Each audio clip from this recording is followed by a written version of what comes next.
안녕 친구들, 한 주 동안 잘 지냈어? 지난 시간 예수님께서 광야에서 시험 받으시고 공생애를 시작했다고 이야기했어. 공생애가 무슨 말인지 모르는 친구들을 위해서 한 번 더 이야기해 줄게.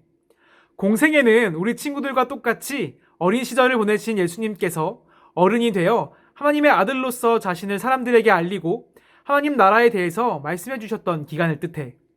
공생애를 시작하신 예수님의 말씀을 듣고 많은 사람들이 예수님을 따랐어. 사람들은 그동안 몰랐던 율법의 진정한 의미를 말씀해 주시는 예수님을 보며 깜짝 놀랐지. 하나님의 나라에 대해서도 알려주시고 진짜 하나님을 믿는 삶이 무엇인지를 예수님께서는 말씀해 주셨어. 그런데 사람들이 너무 몰려드니까 예수님께서 말씀을 전하실 때 문제가 있었어. 예수님의 말씀을 듣기 위해 가까이 사람들이 몰려들다 보니까 서로 부딪히기도 하고 불편하기도 했지. 하루는 예수님께서 게네사렛 호숫가 근처에서 말씀을 전하고 계셨어. 이전처럼 사람들이 몰려드는 모습을 보고 예수님께서는 배를 한 척 빌리고자 하셨지. 왜냐하면 배를 뭇 가까이에 대고 예수님께서 올라타 말씀을 전하시면 많은 사람들이 예수님을 볼 수 있고 목소리도 잘 들리기 때문이야. 예수님께서 빌리고자 하는 배의 주인은 시몬이란 사람의 배였어. 시몬은 어부였는데 전날 밤 친구들과 함께 밤새도록 물고기를 잡으려고 노력했어. 하지만 물고기를 한 마리도 잡지 못했어. 해가 뜨고 물고기를 잡을 수 있는 시간이 지나자 실망한 마음으로 베드로와 친구들은 그물을 정리했어. 사람들은 강가에 머물렀고 예수님은 시몬의 배를 타고 육지에서 조금 떨어진 곳에 배 위에 서셨어. 예수님께서는 하나님 나라에 대해서 말씀해 주셨어. 많은 사람들이 예수님의 말씀에 귀를 기울였지만 배의 주인이었던 시몬과 그의 친구들은 예수님의 말씀에 집중해서 들을 마음도 들을 수 있는 상황도 아니었어. 왜냐하면 다시 밤이 오게 되면 물고기를 잡아야 하기 때문에 다시 준비를 해야 했어. 찢어진 그물도 예쁘게 다시 꼬매고 그물에 걸린 쓰레기도 치워야 했지. 말씀을 다 마친 예수님께서는 배에 내리셔서 시몬과 그의 친구들을 향해 가셨어. 시몬과 친구들은 당연히 예수님께서 고맙다 말씀하실 줄 알았어. 하지만 예수님께서는 전혀 생각하지도 못했던 말씀을 하셨지. 깊은 곳으로 가 그물을 내려 고기를 잡으라. 시몬은 어려서부터 물고기를 잡던 어부였어. 배를 가지고 있는 선장님이었지.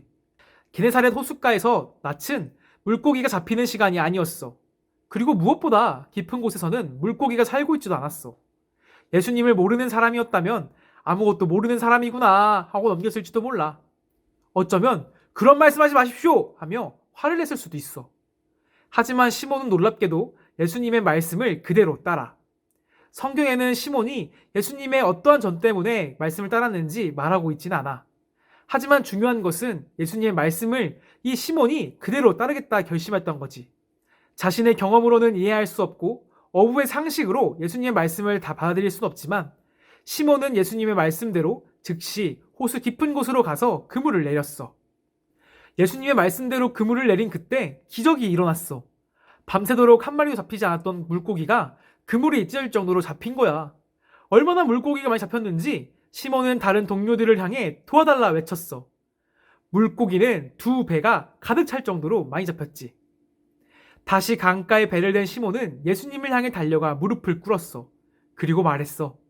주여, 나를 떠나소서. 나는 죄인이로소이다. 시몬은 예수님께서 하나님의 아들이신 것을 알았어. 그리고 자신이 미쳐 예수님께서 어떠한 분인지 알지 못했다는 생각과 함께 두려움에 떨었지. 우리가 평소에 만나고 싶었던 사람이나 유명한 사람을 만나게 되면 가슴이 쿵쿵 하고 빨리 뛰잖아.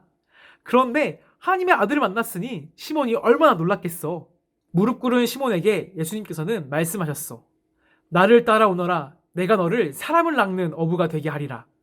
이 말을 들은 시몬은 친구들과 함께 배와 자신의 모든 것을 버려두고 예수님을 따라가게 되었어. 이 시몬에게는 또 다른 이름이 있었는데 아마 들어본 적이 있는 친구들도 있을 거야. 바로 베드로야. 베드로는 반석이란 뜻을 가진 이름으로 아주 튼튼하고 강한 돌을 뜻해. 그리고 시몬은 그 이름처럼 누구보다 가장 앞에서 말씀을 전하고 사람들을 예수님께 소개하는 사람이 되었어. 예수님을 따르는 사람들 중에 예수님과 먹고 자며 말씀을 들었던 사람들을 제자라고 말하는데 시몬은 그 중에서도 첫 번째로 꼽히는 제자가 되었어. 예수님의 제자는 시몬 베드로 외에도 그의 형제 안드레, 세베대의 아들인 야고보와 요한, 빌립, 바돌로메, 도마, 세리마테, 알페오의 아들 야고보와 다데오, 가나나인 시몬, 가룟 유다와 같이 이렇게 모두 12명이었어. 그런데 예수님 제자들을 보면은 놀라운 것이 있어. 함께 할 수 없는 사람들이 예수님을 중심으로 함께하고 있기 때문이야. 세린 나중에 이야기할 테지만 세금, 그러니까 돈을 걷는 직업으로 이스라엘 사람들의 반대에 서서 로마의 앞잡이로 일하는 사람이었어. 그래서 이스라엘 사람들에게 미움을 받았지. 이와는 달리 가나나인은 이스라엘의 독립을 위해 싸우던 사람들이었어. 이스라엘과 로마 사이에서 다툼을 하던 이 사람들이 예수님의 제자로서 함께 먹고 자고 했다는 거야. 이렇게 예수님께서는 제자들을 부르시고 하나님의 말씀을 전하셨어. 예수님과 제자들에게 어떠한 일이 앞으로 펼쳐질까? 그리고 예수님께서 전하신 말씀의 내용은 어떤 것일까? 앞으로 차근차근 이야기해보자. 한 주 동안 우리 친구들 건강히 잘 지내. 다음 주 또 보자. 안녕!